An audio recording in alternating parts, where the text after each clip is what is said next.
Perdoa as nossas dívidas, assim como perdoamos aos nossos devedores. Essa é parte da oração do Pai Nosso, uma oração conhecida universalmente, mas eu diria que um dos maiores desafios seria cumprir justamente a questão do perdão. Perdoar muitas vezes implica em abandonarmos a nossa própria versão da história. Quando nós somos ofendidos, com certeza existe uma justificativa para que tal pessoa tenha nos atingido tanto. Talvez essa pessoa tocou na ferida sem conhecer. Às vezes as pessoas tocam naquela ferida sabendo aonde estão tocando. E não importa se nesse primeiro exemplo ou no segundo, nós somos atingidos pelos erros das pessoas, assim como as pessoas são atingidas pelos nossos erros. Sejam esses erros propositais ou erros acidentais. Mas eu quero te trazer uma reflexão importante sobre o quanto que a falta de perdão gera no nosso coração um ressentimento que se torna uma mágoa. Ressentimento nada mais é do que sentir mais de uma vez. Quando alguém comete algo contra a minha pessoa e eu acordo pensando nela, eu antes de dormir penso nessa pessoa novamente, ao realizar as tarefas do meu dia a dia, essa pessoa não sai da minha mente. E ali eu vou ressentindo ao longo da minha semana, do meu mês, ou até mesmo durante anos.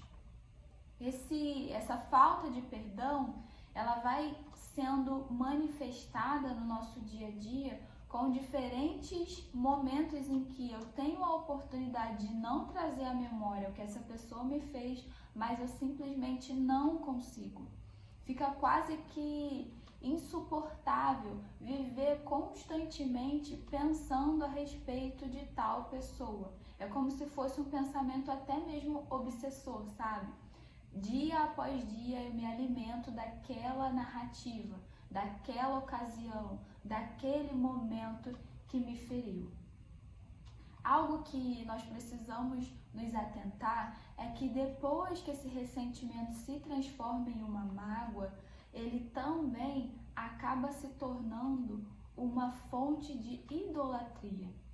Eu acordo pensando nessa pessoa, antes de dormir penso nessa pessoa, ao longo do meu dia eu continuo pensando. Isso, na verdade, é uma demonstração de um altar idólatra que eu criei a respeito de tal pessoa. Dentro de mim eu sou idólatra e nem me dei conta de que a falta de perdão por algo que até mesmo eu tenho razão me tornou alguém idólatra. Com esse vídeo eu desejo trazer à sua memória aquilo que pode te dar esperanças. Você pode perdoar.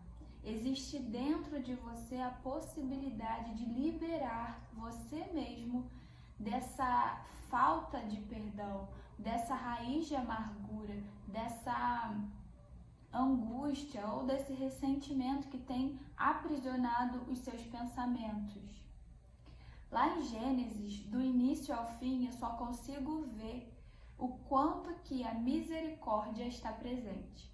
Você vai acompanhar comigo, vamos fazer ali uma análise de Gênesis do início ao fim. Perceba que a primeira história que aparece no livro de Gênesis é a história de Adão e Eva.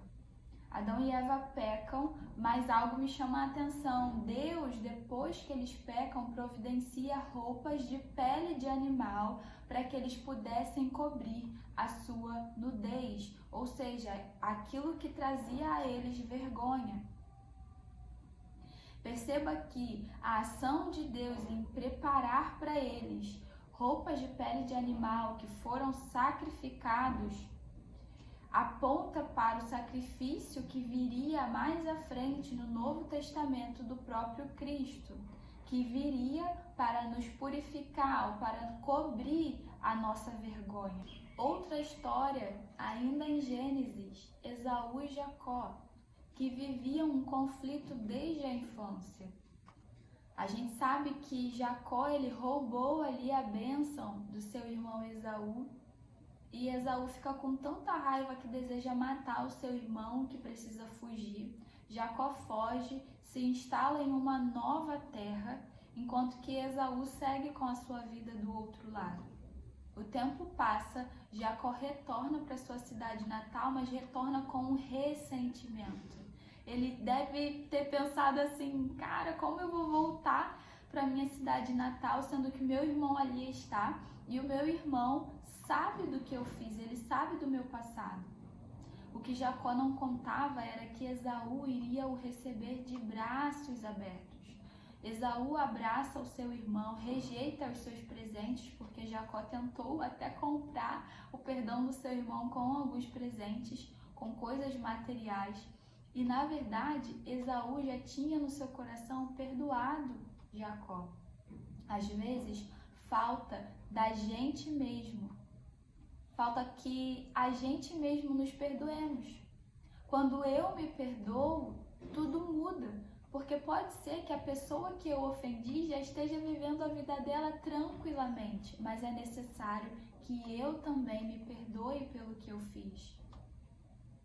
Uma outra história para fecharmos esses exemplos que eu quero que você possa trazer à sua memória quando tiver dificuldade de perdoar é o exemplo de José, que ainda jovem foi vendido pelos seus irmãos por pessoas da sua própria casa. Por inveja, José foi vendido. Mas, no capítulo 50, se eu não me engano, ou 51 de Gênesis, José, ele diz para os seus irmãos que o propósito dele estar no Egito era um propósito dado por Deus e que era justamente para aquilo que ele tinha sido vendido, para fazer com que o seu povo não passasse por nenhum tipo de necessidade ou fome. José entendeu que eu e você muitas vezes não entendemos quando não perdoamos. José entendeu que existe um propósito muito maior do que a nossa vaidade ou orgulho em não querermos liberar perdão. Depois de todos esses exemplos, eu desejo que você utilize cada um deles nos momentos em que sentir que não consegue perdoar.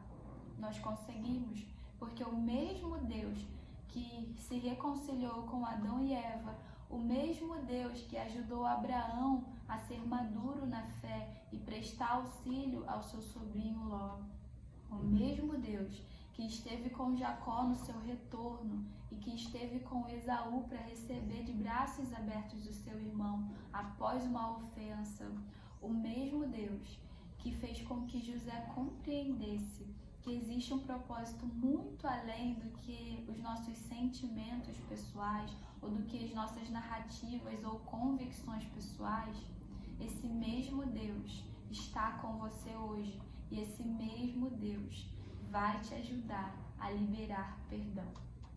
Então, que você possa, em nome de Jesus, liberar o seu coração, que você possa, em nome de Jesus, liberar pessoas que talvez estejam aprisionadas no teu coração, que você venha desfazer hoje mesmo esses altares idólatras que foram levantados por pessoas que te ofenderam.